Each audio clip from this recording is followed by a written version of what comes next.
Iba't ibang klase ng babae. Kung mag-aasawa ka, kapag nag-asawa ka ng babaeng independent at business-minded, accept the fact na hindi niya maaasikaso ang bahay niyo 24/7.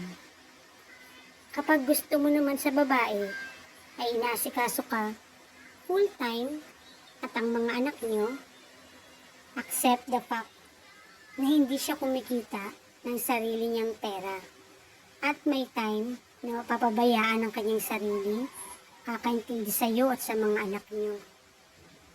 Kapag gusto mo ng babaeng makinis, maputi, at chicks na chicks, accept the fact na kapag inasawa mo yan, kailangan mong sagutin lahat ng expenses niya sa beauty products to maintain her beauty.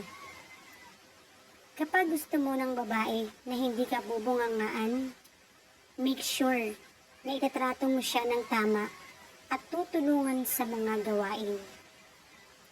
At kapag gusto mo ng babae na supportive sa'yo at hindi ka pinaghihigpitan, make sure na alam mo ang limit para magkaroon siya ng tiwala sa'yo.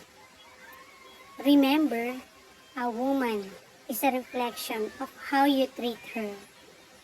Kaya hanggat maaari, babaan ng expectation sa isang babae dahil walang perpekto.